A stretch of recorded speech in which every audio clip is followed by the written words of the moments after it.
किंचित् करोतु यदि यत्स्वदत्तं सोरकृतां फलमपि भूरिकारी मयोपनीतं पृथुकैकमुष्टिं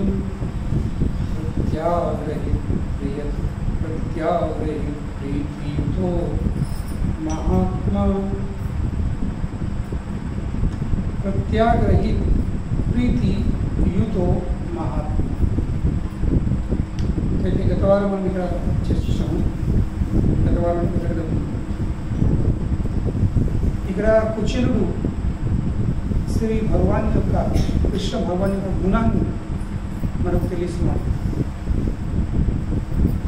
వాస్తవంగా జీవితంలో ఒక వ్యక్తిపై నమ్మకం ఉండాలంటే ఆ వ్యక్తితో జీవితం గడపాలంటే ముఖ్యమైన విషయం ఏమిటి? ఆ వ్యక్తి గుణం తెలుసుకోవాల్సింది. ఎవరితో మనం జీవితం గడపాలనుకున్నామో ఆ వ్యక్తిని గుణం తెలుసుకోకపోతే జీవితం గడప కఠినంగా అయిపోతుంది.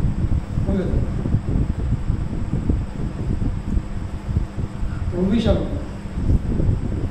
గుణాలు తెలుసుకోక జీవితం గడపలేము.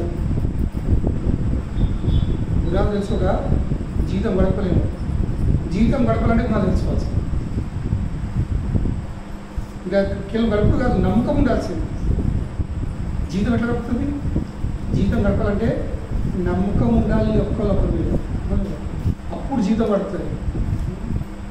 సో ఈ వ్యక్తి గుణం ఇంత అని తెలుసుకోవాల్సింది. ఎప్పుడేమిటి? ఈ వ్యక్తిది గుణం ఇంతే అని తెలుసుకోకపోతే మనం ఒక్క క్షణం కూడా జీవితం ప్రశాంతంగా ఉండలేదు. ఉండదు. పెళ్ళైన తర్వాత గుణాలు తెలుసుకోవచ్చు ఇమీడియట్లీ, కానీ కొన్ని రోజులకు ఒక నెలకి గుణం తెచ్చిపోతుంది. ఇద్దరికి ఒక గుణం తెచ్చిపోతుంది. అప్పుడు ఏం చేస్తాం? అప్పుడు చాయిస్ ఉంటుంది. గుణాలు తెలుసుకున్న తర్వాత చాయిస్ ఉంటుంది. ఏం చాయిస్?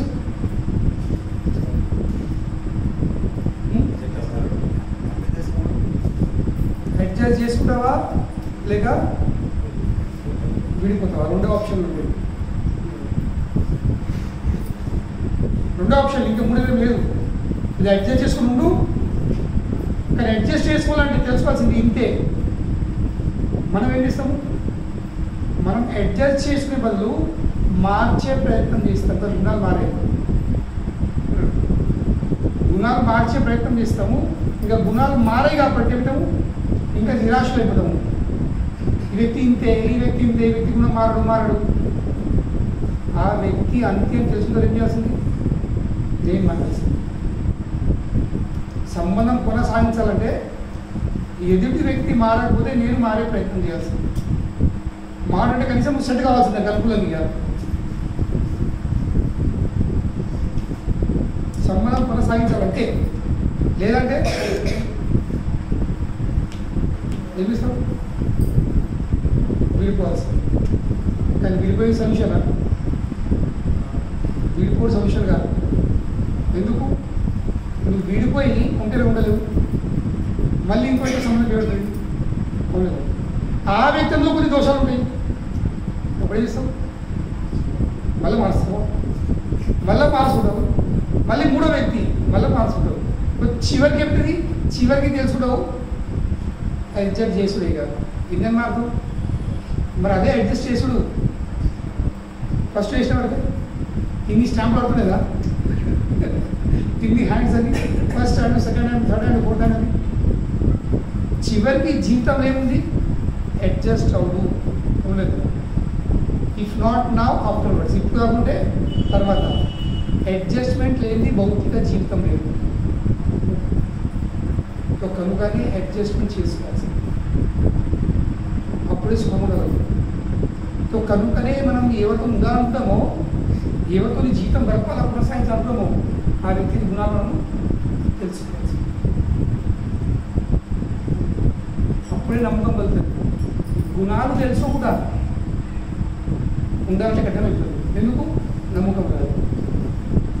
సో కనుకనే కుచేలునికి భగవాను ఏమి ఇవ్వలేడు. కుచేలునికి భగవాన్ ఏమి ఇవ్వలేడు, అప్పుడు కూడా కుచేలునికి నమ్మకం ఉంది. కుచేలునికి భగవాన్ అన్ని ఇచ్చిండు, అప్పుడు నమ్మకం ఉంది. ఇది చాలా పెద్ద విషయం.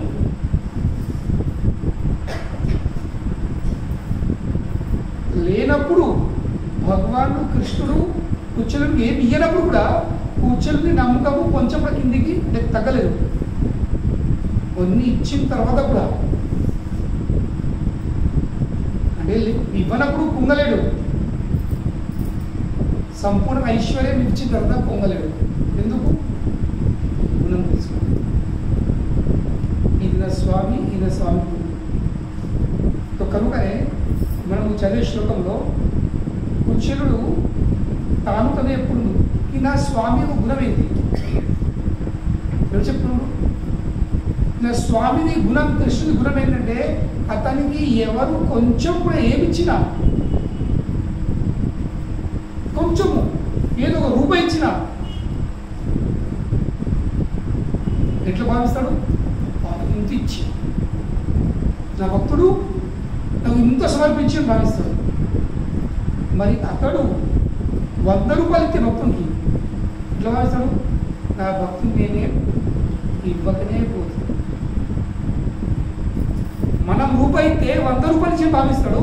ఇంకా అతడు 100 ఇస్తే నేను రూపాయి మాత్రమే ఇస్తున్నా భక్తునికి. ఇది నా భగవంతుడి గుణమని మనకు తెలియజేస్తుంది.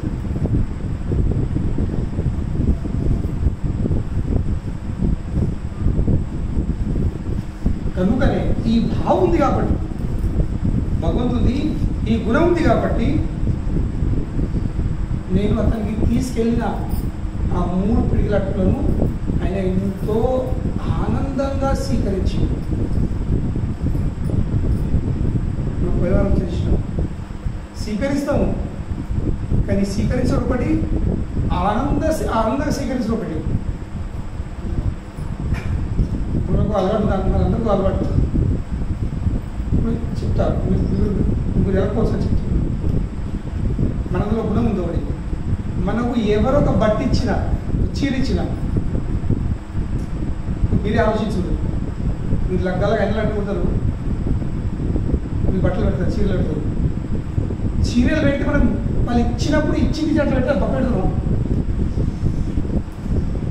ఫస్ట్ వాళ్ళం కూడా ఏం చేస్తాం? నోటికి ఫస్ట్ వచ్చేసింది ఇట్లా మీరు చెప్తాం.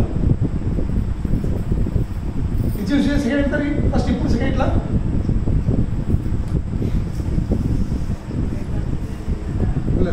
ఇది సెకండ్ ఇప్పి నీకు ఇప్పకుండా నీదే ఫస్ట్ అవుతుంది పని, తెలిసిపోతుంది క్వాలిటీ.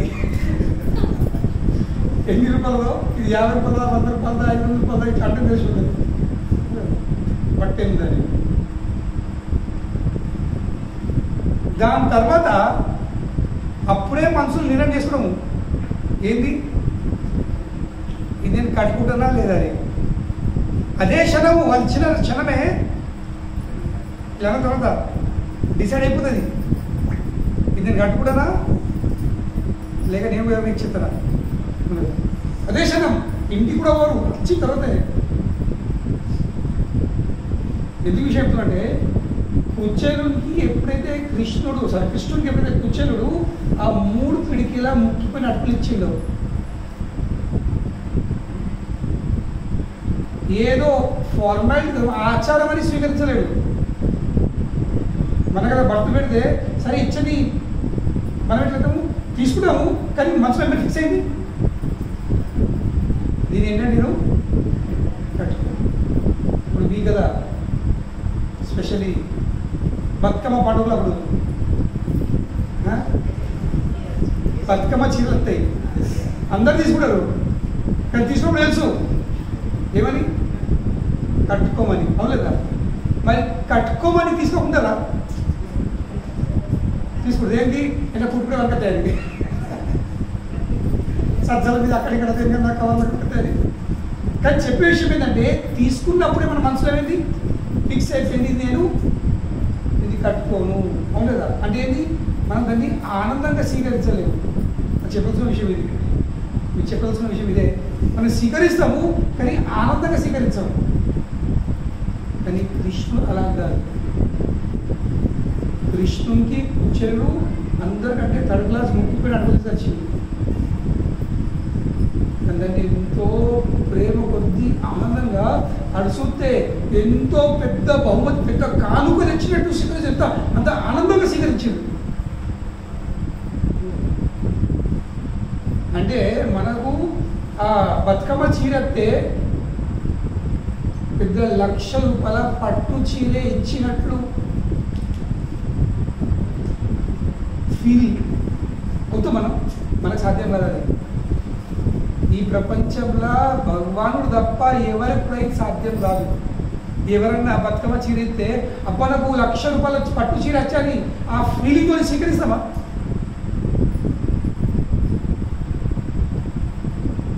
అది కేవలం భగవానుడే ఆ విధంగా స్వీకరిస్తాడు. ఎందుకంటే ఇచ్చే వ్యక్తి ఇంకా తీసుకునే వ్యక్తి మధ్యలో ప్రేమ సంబంధం ఉంది. ఇక్కడ ఇచ్చే వ్యక్తి తీసుకునే వ్యక్తిలో ప్రేమ సంబంధం లేదు. ఇచ్చే వ్యక్తి ఎందుకు ఇస్తుంది? నీ చీరితల ఓటు రావాలి.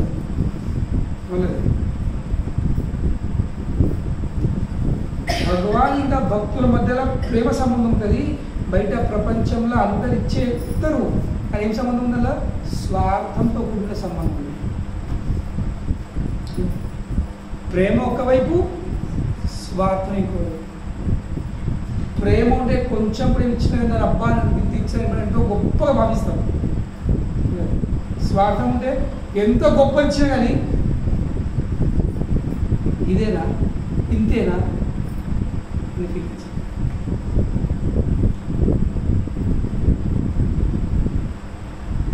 కనుకని రోజు ఏమవుతుంది? ఎవరు ఇవ్వట్లేదు, తీసుకోవట్లేదు. ఎందుకంటే ప్రేమ కూడా లేదు. ఎందుకంటే తెలిసి ఇచ్చిన కూడా వీళ్ళు కట్టుకోవాల్సి ఏదో ఆచారం కోసం ఫార్మాలిటీ, పెళ్లి చేసుకుని పిలిచి పెట్టుకోవాల్సి ఫార్మాలిటీ కోసం ఆ షాప్లో కూడా వెళ్తారు. షాప్లో అడగదు ఏంటి పెళ్లిగా ఇచ్చాక ఇవ్వడాక ఇవి తీసుకోరు. అంటే వాళ్ళకి కూడా అటువంటి క్వాలిటీ ఉంది. నేను మధ్యలో ఒకసారి వెళ్ళండి షాప్లో వెళ్తారు దీనికోసమా ఇవ్వడాక సరే ఇది తీసుకోండి అంటే వాళ్ళకు కూడా తెలుసు ఇవి కట్టుబడి కావు, ఇది జస్ట్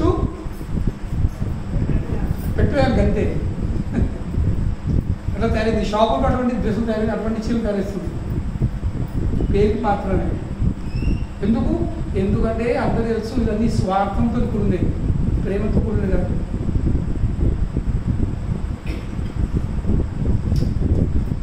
స్వార్థం దీనికి ఆధారం ఉంది, ప్రేమ లేదు. కానీ భగవానుడు తన భక్తులు ఏది ఇచ్చినా చూసేది వస్తువు కాదు. అయ్యో నాకు ఈ ముక్కిపోయిన అటుకులు ఇచ్చాను చూస్తలేదు. భగవాన్ ఏం చూస్తున్నాడు? అందులో ఉన్న ప్రేమను ఆస్వాదిస్తుంది. ప్రేమ కొద్ది నా భక్తులు ఇచ్చి కనుకనే దాని మించింది ఏం లేదు. దేని మించింది? ప్రేమను మించింది ఏం లేదు. కనుకనే మనము ఏ వస్తుత్వం అది ముఖ్యం కాదు. ఈరోజు మనము వస్తువులతో అడ్జస్ట్లను పోల్చుతున్నాం. ఈ వస్తువు ఇవ్వాలి, ఆ వస్తువు ఇవ్వాలి. వస్తువులు ఇంపార్టెంట్ కాదు. ఇంపార్టెంట్ ఉంది ప్రేమ కొద్ది ఇవ్వండి, స్వార్థం కొద్ది కాదు. ప్రేమ కొద్ది ఏ చిన్న వస్తువు ఇచ్చినా తీసుకునే వ్యక్తి కూడా ఎంతో గొప్పగా భావించి తీసుకుంటాడు. ప్రేమ కొద్దిస్తే అది స్వార్థం కొద్దిస్తే ఎంత గొప్ప వస్తు ఇచ్చినా అది తెలుసు ఏదో ఉద్దేశంతో ఇస్తున్నాను. కనుక ఇక్కడ కుచేలుడు చెప్తున్నాడు, నా స్వామి ఎంతో గొప్పవాడు. అతన్ని ఎవరు కొంచెం ఏమిచ్చినా నేను ఎంతో గొప్ప చూస్తాడు. ఇంకా అతడు ఎంత ఇచ్చినా సరే ఇంత ఇస్తే భావిస్తాడు. ఇది నా స్వామి గొప్పమైన గుణం ఉంది. కనుకని అతడు నేను తెచ్చిన ఆ 3 పిడికల అట్టులను ఎంతో ప్రేమ కొద్ది, ఎంతో ఆనందం, ఎంతో సంతుష్టిగా వేషుడు స్వీకరించాడు. కనుకనే నెక్స్ట్ శ్లోకం ఈరోజు మనం చర్చించుకోవడం చాలా ఇంపార్టెంట్ ఉంది. ఎందుకంటే ఈ విషయం ఏముంది, కుచేలు జీవితంలో మనం ఒక విషయం అర్థం చేసుకోవచ్చు. కుచేలు జీవితంలో మనం ఒక్క విషయం తెలుసుకుంది ఏంటంటే జీవితంలో మనకు సమస్యలు వచ్చినప్పుడు, బాధ వచ్చినప్పుడు, సమస్యలు బాధలు వచ్చినప్పుడు ఇది సహజం. ఏంటి? భగవంతుడికి క్షేమం పొందడు, అందరూ అవుతారు సమస్య వచ్చినప్పుడు. కానీ అదే సుఖం వచ్చినప్పుడు మొక్కుడుతారు, మర్చిపోతారు. కృతజ్ఞత భావన అన్నది ఉండదు కదా. కానీ కుచ్చెలుని జీవితంలో చూసేది ఏంటి? 2 విషయాలు. భగవానుడు ఇవ్వకుండా, ఇంట్లోకి వెళ్ళి బయటపడప్పుడు భగవాన్ ఏమి ఇవ్వలేడు. 2 ముచ్చట్లు మాట్లాడిండు, వెళ్ళిపోయి బాయ్ బయటపడ్డాడు. అయినప్పుడు కూడా కుచ్చెలునికి అంతే ప్రేమ ఉంది, భగవాన్ మీద అంతే నమ్మకం ఉంది, అంతే ప్రేమ ఉంది, అంతే కృతజ్ఞత భావన ఉంది. ఏంటి? నన్ను ఇంత ప్రేమ కొద్ది నన్ను అరుచుకున్నాడు, నన్ను కూర్చుని పెట్టిండు, నన్ను మంచి పెట్టిండు, నాకు కాలు అడిగిండు, నాకు చేసినని ఎంతో ఆనందపడుతుంది. ఇవ్వకుండా భగవాన్ ఏమి ఇవ్వలేడు. మనకెట్లుంది? ఇవ్వకపోతే, మన కోరికలు పూర్తి కాకపోతే, మన ఉద్దేశం పూర్తి కాకపోతే నమ్మకం ఏమైంది? కోల్పోతుంది. నేను ఇంత ఎత్తి, నేను అంత ఎత్తి లెక్కలు చూపెట్టి చదువుకోవడం. నేను ఇది చేయలేదా, నేను అది చేయలేదా, నేను ఉపదులేదా, నేను వ్రతం చేయలేదా, తప్పు చేయలేదా, అప్పు చేయలేదా, తప్పు చేయలేదా, నేను నడిచిపోయినా, నేను పొద్దున లేచినా, నేను ఇది చేసినా, నేను అది చేసినా, లెక్కలు మొత్తం ఇష్టం. మంది ఎప్పుడు లోపల మన అర్థం ఉంటుంది. ఇంత వేస్తే ఏం ఉన్నది బాయ్, ఉంచుకున్నది బాయ్, చేయకుండా కనీసం మా ఇంట్లో ఉంటుండే. కూర్చో అనుకోవచ్చు కదా, కూర్చొని అనుకోవచ్చు. నేను ఆ 3 పిడికలు అట్టులో ఇంట్లో ఇచ్చినట్టే కనీసం ఒక రోజు కోసం అన్న నా భార్య పిల్లలు తింటుండ్రి, అవునులేదా? అటు భార్య పిల్లలు ఉపాసం ఉండ్రి, నేను ఉపాసం ఉండి, ఇటు భగవాన్ కూడా ఏమి గొప్పాయి, అవునులేదా?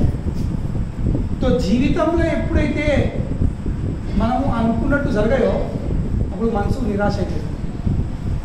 ఇది మన బద్ధ జీవన లక్ష్యం. అనుకూలం జరగకపోతే ఏంటది? మనం ఎటో ఆలోచిస్తాం. ఇక ఉదాహరణగా సీతమ్మ జాడను తెలుసుకోవడానికి సుగ్రీవ ఏం చేశాడు? సుగ్రీవ మొత్తము వానర సైన్యంని ఆహ్వానించి వాళ్ళను 4 పక్షంలో విభజించాడు. ఒక పక్షం ఉత్తర దిక్కు ఉంది, ఒక పక్షము తూర్పు దిక్కు, ఇంకో పక్షము పడమర దిక్కు, ఇంకా ఇంకో పక్షమేమో దక్షిణం వైపు వెళ్ళాడు. అందరికీ నెలలో టైం ఇచ్చింది. నెల లోపల మీరు తిరిగి రావాలి, నాకు సమాచారం అందియాలి, ఏమైంది జరిగి తెలిసిందా లేదని. నెలలో టైం ఇచ్చింది. ఏమైంది? 3 ఉత్తరము, తూర్పు, పడమట, వీళ్ళు 3 నెల లోపల వచ్చేసారు. 3 గ్రూపులు, 3 లీడర్లు వచ్చేసారు. ఎక్కడేం తెలియదు. కానీ దక్షిణం వైపు వెళ్ళిన టీము వాళ్ళు ఎవరు? హనుమాన్. ఆ టీం లీడర్ ఎవరు? అంగద. హనుమాన్, అంగద, జాంవంత, వీళ్ళందరూ లీడర్.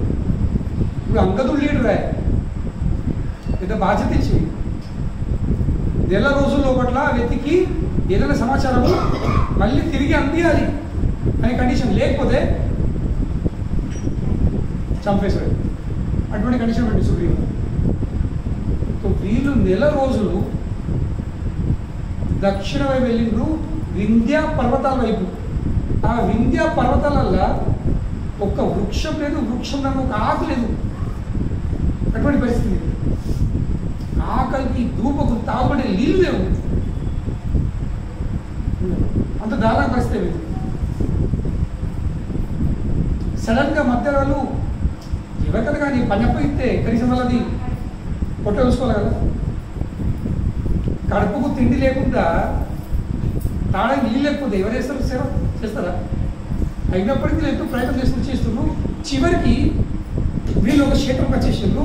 అక్కడ కొంచెం ఒక గుహ కనబడ్డది. ఆ గుహ చుట్టుపట్టు పచ్చతనం. అందుకల్లే పావురాలు బయటకు వచ్చేసింది. ఆ పావురం తడిసింది. తప్పుడు రూపాయలు నీళ్ళు ఉన్నాయండి. కానీ ఆ గుహ చాలా భయంకరంగా అంధకారంలో నిండా ఉండేది.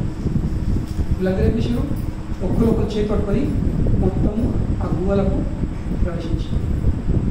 అందరూ అక్కడ పోయేసరికి ఏం చూస్తారు, ఆకాశవంతమైనది. ఇక్కడ చూసినా కానీ మొత్తం బంగారు బంగారు బంగారు అప్పులు అవుతుంది, మెరుస్తుంది మొత్తం. మధ్యలో ఒక చోటు ఒక తపస్విని కూర్చుంది. కథ చాలా పెద్ద ఉంది. అక్కడ వాళ్ళు ఇక కొన్ని రోజులు ఉంటారు, తింటారు.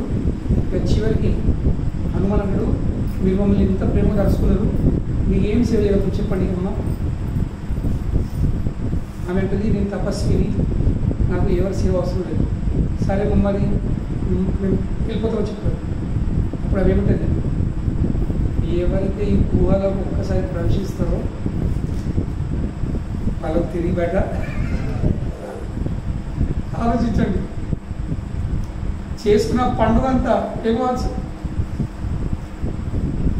వీళ్ళకి బయట పోరాదు అని చెప్పేసరికి ఆ తిన్న పనులు పొలాలు తాగిన నీళ్ళు లేకపోతారు.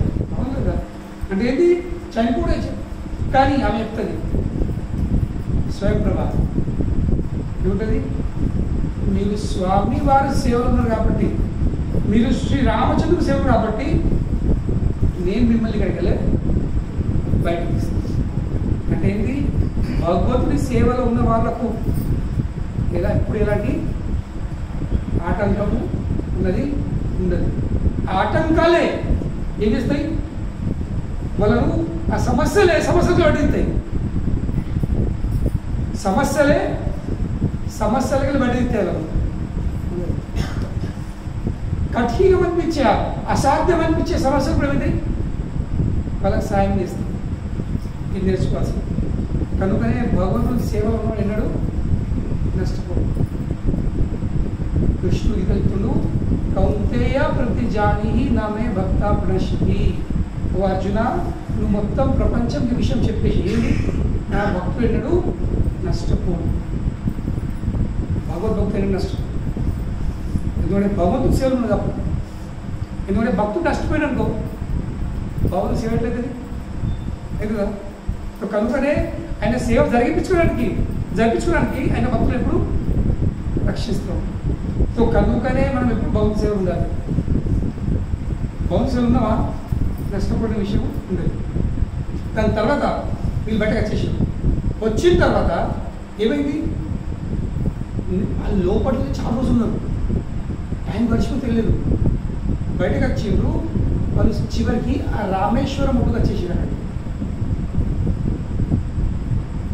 నెల రోజులు దాటిపోయినాయి, ఎక్కువని గడిచిపోయినాయి. సీతమ్మ జాడ ఇంకేం లేదు. ఇంకా పోయింది. ఇప్పుడు ఏం చేసి సీతమ్మ జాడ వెళ్ళకపోయా, మళ్ళీ తిరిగిపోదామంటే సుగ్రీవనను బతకలిగాడు, చంపేస్తాడు. అవును, ముందే పేషాడు మరణ శిక్ష. ఇప్పుడు ఏం చేస్తాడు, ఇక అంగదుడు అక్కడే కూర్చున్నాడు. మొత్తం వాళ్ళ టీంతో గ్యాంగ్ 10 మంది ముగ్గురు గ్యాంగ్ ఉంటుంది. సో అంగదుడు వాళ్ళ వానర సైన్యంతో అక్కడ సముద్రం ఒడ్డున కూర్చున్నారు. ఏమని, అటు పోయి లాభం లేదు, తిరిగి పోవట్ల లాభం లేదు. ఎందుకు, కష్టపడిపోవాలి మళ్ళీ చనిపోవాలి, దాని బదులు ఇక్కడే కూర్చుని చనిపోతాము. ఈ మాట అని కూర్చోట్లనే.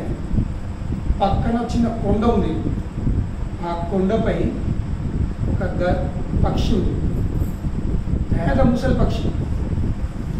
పక్షి ఎవరు, జటాయు వల్ల అన్న సంపాతి. సంపాతి ప్రతి మాట విన్నాడో, వీళ్ళందరూ ఇక్కడ కూర్చోరో.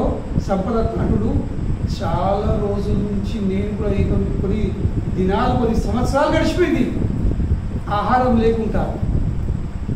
సంపద అంటుడు, ఆహా, స్వామి వారిని చాలా దయ ఉందా మీద. వీళ్ళు ఇట్లనే తినగా చేయగా ఇట్లా కూర్చుని వీళ్ళు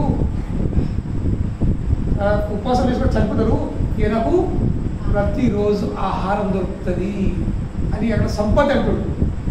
ఆ మాట వినేసరికి అంగదుడు అంటుడు, అటు పోతే చనిపోడు ఉంది, ఇక్కడ కూర్చొని చనిపోతామంటే ఇక్కడ కూడా సంపద ఏం చేస్తామని ఏమైందిగా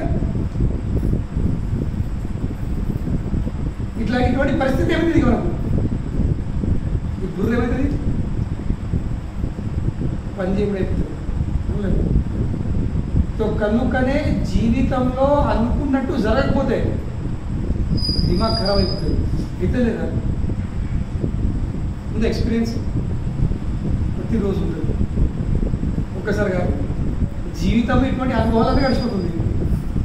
ఎందుకంటే ప్రతిరోజు మనము ఇది అది ప్లాన్ చేస్తూ ఉంటాము. ప్రొద్దున ఇంట్లోకి వెళ్ళి బయటపడే ముందు సాయంత్రం వచ్చేసరికి ప్లాన్లో ఉండిపోతాయి, కార్యం జరగలేదు. ఇంటికి వచ్చేసరికి చిరాకు ఇది తీసుడు అది తీసుడు ఇద్దిత్తుడు అద్దిత్తుడు ఉండదు. ఎందుకు అనుకున్నట్టు జరగకపోయాడు. అప్పుడు ఇక అంగదునికి ఆవేశం కోపం వచ్చేసింది. అందరూ ఇరుతుండు. ఇక ఎవరెవరిని సుగ్రీవ్ నుండి తిట్టుడు చాలా చేసిండు. సుగ్రీవ్ తిట్టిండు. సుగ్రీవ్ ఎటువంటి అటువంటి ఇదని చివరికి తిట్టి ఆడపోయిండు. ఆ కైకేయి వరకు పోయిండు. ఈ కైకేయి ఏమిటి మొత్తం సమస్య వచ్చింది. కైకేయి రాముని పంపకపోతుంటే రాముడు వనవాసం రాకపోతుంటే రాముడు వనవాసం రాకపోతే రాముడు సీత ఎత్తకపోతుంటే సీతను ఎత్తకపోతే జటాయు చనిపోతుండే అని ఏం చెప్తుండే అందరికీ. జటాయు అని పేరు సరి సంపదను నువ్వు జటాయు తెలుసా? అవును, ఏమైంది? మొత్తం జటాయు చరిత్రం అందరూ లేదు. దాని తర్వాత మొత్తం కథ చేయలేదు. కానీ నేను చెప్పాల్సిన విషయం ఏంటంటే అంగదుడికి అనుకున్నట్టు జరగలేదు. కనుక ఏమైంది? అందరిని తిట్టుడు మొదలుపెట్టాడు. మనం అదే కదా, వీడు ఏమిటి వాడు ఏమిటి అట్లా అట్లా అట్లా అట్లా అట్లా అందరి మొత్తం లిస్ట్ ఇస్తాం. ఇక అంతం లేదానికి అవును. అలాగే చెలువి కూడా స్వామివారు పొద్దున్న ఇంట్లోకి వెళ్ళి బయట వెళ్ళి స్టాండ్ ఆఫ్ చేసేసరికి వచ్చేది కూడా అనుకున్నట్టు జరగలేదు. ఎందుకు? ఎందుకంటే కృష్ణుడు ఏది కూడా ఇవ్వలేదు. కనుకనే ఉచ్చేలుకి అన్ని కాగా ఉన్నాయి స్వామివారిని నిందించడానికి, అవును కదా. కానీ ఎందుకు? ఎందుకంటే ఉచ్చేలు భగవాన్ యొక్క గుణం తెలుసు.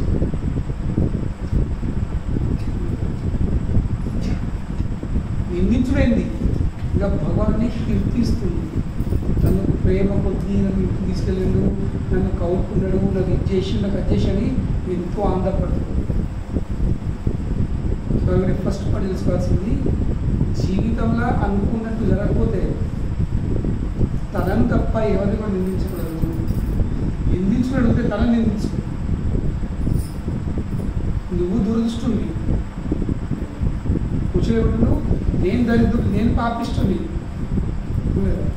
ఇష్టం కాదు. మన ఏం మనం ఉంటుంది. మన విషయం ఏంటి? మనం మందిని నిందిస్తాం, తన పోగొడతాం ఇస్తాడు. కూర్చోలేకుండా తల నిలుపుడు కృష్ణుని కీర్తిస్తాం. ఇది నేర్చుకోవచ్చు.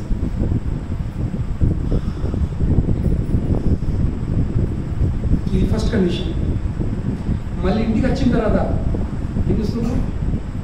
పేద మీద భవనాలు. మనం కూడా మన కోరిక తీర్చిన తర్వాత మర్చిపోతాం. నిమిషం అనుకుంటే జరిగేసరికి అన్ని మర్చిపోతాం. కానీ చెలుడు లేనప్పుడు కూడా అదే కృతజ్ఞత భావన ఉంది. ఈ స్వామి వారు నన్ను కనీసం పట్టించుకున్నాడు, నన్ను కౌలుకున్నాడు అని కృతజ్ఞత భావన ఉంది. కృతజ్ఞతలే ఉన్నాడు. Is grateful. దాని తర్వాత ఐశ్వర్యం వచ్చిన తర్వాత కూడా ఏమంటాడు? తస్యైవ మే సుహృద సాఖ్య మైత్రి దాస్యం పునర్జన్మని స్యాత్ మహానుభావేన గుణాలయేన విసర్జతస్తత్ పురుష ప్రసంగ ప్రార్థిస్తున్నాడు. ఇలా స్వామి కృష్ణుడు ఎవరు? Is the supremely compassionate reservoir of all transcendental qualities. కృష్ణుడు ఎవరు? అన్ని దివ్యమైన గుణాలతో నిండా ఉన్న వ్యక్తి. ఎటువంటి గుణాలు? దివ్యమైన గుణాలతో నిండా ఉన్న వ్యక్తి. అంతేకాదు దయావంతుడు. నాపై ప్రతి ఒక్క జీవై ఎంతో కృప అనుగ్రహించేవాడు, దయ చూపేవాడు. కనుకనే ఇప్పుడు నా జీవితంలో ఒకే ఒక్క ప్రార్థన అంటున్నాడు. ఏంట ప్రార్థన? ఇప్పుడు లైఫ్ ఆఫ్టర్ లైఫ్. ఒక్క జీవితం కాదు, నేను ఎన్ని జన్మలు ఎత్తినా ప్రతి ఒక్క జన్మంలో నా యొక్క కోరిక. ఏం కోరిక? Life after life may I serve him with love, friendship and sympathy. నేను ప్రేమ, మైత్రి మరియు స్నేహం, మూడు, ప్రేమ, మైత్రి, స్నేహంతో నేను నిరంతరం ఎన్ని జన్మలు ఎత్తినా ప్రతి ఒక్క జన్మంలో నేను ఆయన సేవ చేస్తున్నాను.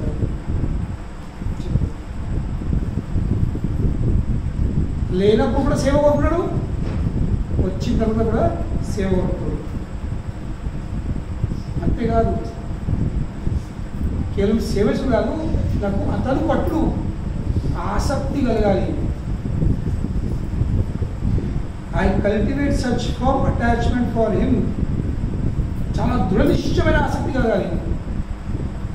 ఎట్లా కలుగుతుంది? తన ప్రియమైన భక్తుల సాంగత్యంలో. కేవలం భగవాన్ కోరుకు భగవాన్ యొక్క ప్రియమైన భక్తుల సాంగత్యంలో కావాలంటుడు. ఎందుకంటే ఆ సాంగత్యంలోనే ఆ భగవాన్ పైన నమ్మకం కలుగుతుంది. ఆ నమ్మకం ఏమవుతుంది? ఇంకా గట్టి అవుతుంది. చెప్పు, ఇది అతని ప్రార్థన. మర్చిపోతాడు. ఇప్పుడు నాకేంటి, నాకు వచ్చేసింది, నేను ఎంజాయ్ చేస్తా, డింగ్ అని చెప్తా కాదు. ఎందుకంటే ఆయన తెలుసుకున్నాడు ఇవన్నీ టెంపరీ. అవును, జ్ఞానవంతుడి లక్షణం ఇది. జ్ఞానవంతుడు ఇంకా అజ్ఞానుడు మొదలు తేడా ఉంది. అజ్ఞానం ఎన్ని ఇచ్చినా కానీ నీ విలువ లేకుండా జీవితం వేస్ట్ చేసుకుంటాడు. కానీ జ్ఞానం తెలుసుకోవడం ఏంటి? ఇవన్నీ నడమంత్రం వచ్చినాయి, నడమంత్రనే ఇవి ఎప్పటికి ఉండేది కావు. ఎప్పటికి ఉండేది ఏందో వాళ్ళు అదే కోరుకుంటారు. ఎప్పటికి ఉండేది ఏంటి? ఎప్పటికీ భగవాన్ ఉంటాడు, ఎప్పటికీ నేను ఆత్మ ఉంటాను. ఈ దేహము, ఈ పరిస్థితులు అన్నీ టెంపరీ. సో కనుకనే నేను భగవాన్ యొక్క అంశం కాబట్టి అతని సేవ చేసే నా ధర్మం, నా కర్తవ్యము. ఇంకా సేవలనే నేను దివ్యమైన ఆందోళన ఇస్తాను. ఈ వస్తువిషయాలు కాదు. ఎందుకంటే వస్తువిషయాలు ఏముంటాయి, రేపు ఉండదు. కానీ అతని సేవ, అతను పట్టు ఆసక్తి ఎట్లా వస్తుంది? తన భక్తుల మధ్యలో, భక్తుల సంగతి, by the precious association of this devotees. భక్తుల సంగతి ఎట్లా సంగతి? చాలా విలువమైనది, ప్రెషియస్. అటువంటి సాంగత్యం కావాలి అని కోరుకుంటున్నాడు. ఇప్పుడు భగవాను దయ ఇచ్చిండు, భగవాన్ కరుణించిన తర్వాత మనకు ఇక నా భక్తులు ధన్యవేశాడు. నేను గడ్డకెక్కిన కదా, ఇక అవును కదా. గడ్డకెక్కిన తర్వాత నాకు పడవెందుకు, నాకు నిచ్చెన ఎందుకు? కానీ భక్తులు మర్చిపోరేంది? ఈ రోజు నేను పైకి ఎక్కినంటే వ్యవసాయంతో నిచ్చెన మెట్లెక్కి అవ్వలేదు. ఆ నిచ్చెన లేకపోతే నేను పైకి ఎక్కింది కదా. కనుకనే ఎన్నడూ మర్చిపో. దీనందరూ కృతజ్ఞత భావం.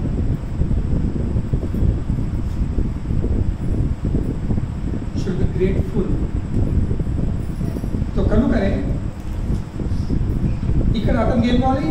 భగవాన్ పట్ల సౌహృద భావం అనేది అఫెక్షన్, స్నేహం. తర్వాత సాఖ్యం అంటే ఏంటి? భగవాన్తో ఉండే కోరిక, మిత్రుడిలాగా. ఇంకా మైత్రి,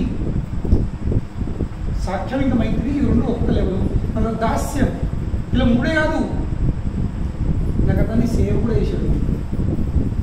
ఇందులో ఒక విషయం ఉంది. ఇప్పుడు దోస్తి సోపతి ఒకటి, కానీ సోపతే ఇందులో ఒక విషయం. దానికి ఇంకొక మన ఫ్రెండ్స్ అవుతారు, మనకి ఎందరో ఫ్రెండ్స్ ఉంటారు. అందరూ మనకు అందరూ పరిచి ఉంటారా? ఉండరు. ఎవరికి చాలా ప్రేమ ఉంది వాళ్ళు ఉంటారు. కానీ ఉండే వాళ్ళపై కూడా సేవ ఎవరైతారు?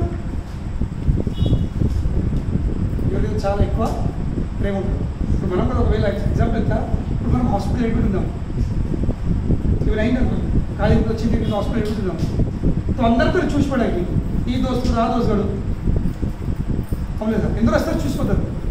కానీ వాళ్ళపై ఒక లేదు, నేను ఉంటాను, నేను మున్నాగడ్డు ఉంటా. కానీ వాళ్ళపై ఇంకొకటి ఏమంటాడు, నీకు ఏముందా కానీ నీకు పని వచ్చిన అటు వచ్చినా నీకు ఆకలి ఏమైనా చేసినా నేను చూసుకుంటా. అవులేదా, వేరు వేరు లెవెల్. ఫస్ట్ ఏంటి వచ్చేవాళ్ళు, రెండోది ఉండేవాళ్ళు, మూడోది చేసేవాళ్ళు.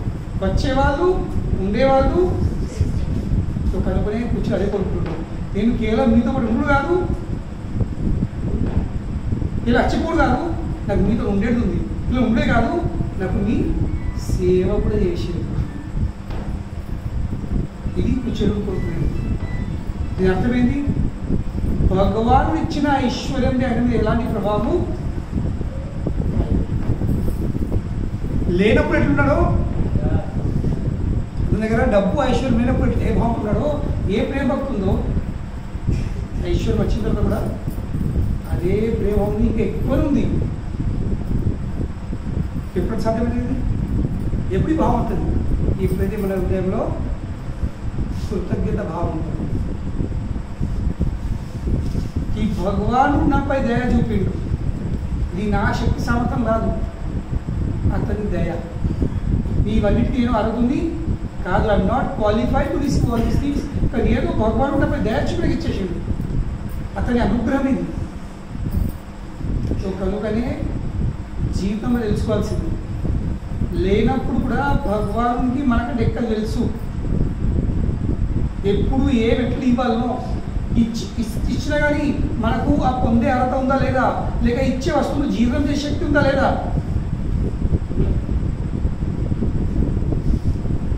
ఓ చిన్న పాప కదా, మమ్మీ కంటది నాకు నైఫ్ ఇవ్వు, నేను కూడా కూరగాయలు కొత్తాను. మమ్మీ ఇస్తుందా? ఎందుకు ఇవ్వదు? చేతు కోసుకుంటుందేమో, అవులేదా? కానీ అదే పాప పెద్ద అయిన తర్వాత బెడ్రూమ్లో కూర్చుంటే మమ్మీ పిలిచి కట్ చేయమని చెప్తుంది, కూరగాయలు ఇస్తుంది, నైఫ్ ఇస్తుంది, కట్ చేయలేదు. ఎందుకు? ఎందుకంటే మమ్మీకి నమ్మకం కలిగింది, ఇది కూరగాయలే కొడుతుంది, ఏదో కోసుకుంటుంది. సో కనుకనే మనం అదే భావన ఉండాల్సింది. భగవాను నా కోరిక తీరుస్తలేవంటే, నేను అనుకున్నట్టు జరగలేవంటే, నాకంటే అతనికి తెలుసు ఎప్పుడు ఎట్లా జరగాలనో, ఎంత జరగాలనో, ఏం జరగాలనో, ఎట్లా జరగాలనో అతనికి తెలుసు. కనుకని భగవంతా నీపై దయ చూపిన, నీపై ఉన్న నమ్మకంని నష్టం కానీ. దాని తర్వాత వచ్చిన తర్వాత కూడా కోరిక తీర్చిన తర్వాత కూడా భగవంతా ఇది నువ్వు ఇచ్చిందా, ఇది నా శక్తి సంబంధం కాదు, లేదు నీ దయ, నీ దయ కాబట్టి వచ్చింది. కనుకనే లేనప్పుడు కూడా అదే భావంతో ఉండాల్సింది, చెడు జోడించి, ఉన్నప్పుడు కూడా వచ్చినప్పుడు కూడా ఇంకెక్కువనే చేయాల్సింది, ఇంకెక్కువనే చేయాల్సింది, తెలుసుకోవాల్సింది. ఇదంతా నాది కాదు, భగవాన్ నాకు ఇచ్చిండు, మధ్యలో వచ్చేది మధ్యలో ఎప్పుడు పోల్చుకుంటాను. ఆ వస్తు విషయంలో లొంగిపోకుండా, ఆ వస్తు విషయాల మాయల భ్రమలు పడకుండా మనం ఎప్పుడు ఎట్లా ఉండాల్సింది, ఆ భగవంతుని సేవనే కోరుకోవాల్సింది. ఎందుకంటే చివరికి సేవనే ఉండేది, వస్తు విషయాలు ఉండవు. వస్తు విషయాలు వస్తాయి, వస్తు విషయాలు పోతాయి. చివరికి ఉండేది ప్రేమ సంబంధాలు, సేవ. కనుకనే అయితే శాశ్వతం ఉంటుందో వచ్చేది అది కూడా మళ్ళీ ఎప్పుడు కాదు, ఏమంటూ లైఫ్ ఆఫ్టర్ లైఫ్. ఎన్ని జన్మలు ఎత్తినా ప్రతి ఒక్క జీవితంలో, ప్రతి ఒక్క జన్మంలో నేను కోరుకునేది ఇదే, నాకు మీతో పాటు ఉండేది ఉంది, ఇంకా మీ సేవ చేసేది ఉంది, మీ పట్ల అనురాగం కావాలి, మీ పట్ల స్నేహభావం కావాలి. ఎట్లా సాధ్యమవుతుంది? మీ భక్తుల సాంగత్యం ఉంటేనే సాధ్యమవుతుంది, లేకుంటే కనుకనే నాకు మీ భక్తుల సాంగత్యం ఇవ్వండి అని చదువుకోరు, దాన్ని అర్థం చేసుకోరు. భక్తుల సాంగత్యం ఎంత? భక్తుల సాంగత్యం ఎంత గొప్పదో అని తెలుసుకోవాల్సింది. ఇంకా శ్రీమద్ భాగవతంలో ప్రతి చోటకు ప్రహ్లాదుడు కూడా నరసింహస్వామి సమక్షం ఉన్నాడు, ఒళ్ళో కూర్చుంటాడు. ఏమనుకుంటున్నాడు? నాకు ప్రతి జీవితం ప్రతి జన్మలో మీ భక్తుల సాంగత్యం ఇవ్వండి. భగవానుడు ముంగడుండగా భక్తులు అవసరమా? అవసరం. ఎందుకంటే ఆ భక్తుల అనుగ్రహంతోనే భగవాన్ దర్శనం అవుతుంది. కనుక ఎన్నడూ సాంగత్యాన్ని తుచ్చం అనుకోవద్దు. భక్తుల సాంగత్యాన్ని తుచ్చమైనది కాదు, చాలా విలువైనది. ఎందుకంటే భక్తుల సాంగత్యంలోనే భగవంతుడి ప్రాప్తి అవుతుంది. ఎందుకంటే భగవానుడు ఏం చేసి భగవాన్ ఎక్కడ ఉంటాడు? భక్తుల సాంగత్యం ఉంటాడు, భక్తులు అందుబాటు ఉంటాడు. కనుకనే మనం ఎప్పుడు ఆ భక్తులు అందుబాటు ఉంటే ఆ భగవానుడితో మన సంబంధం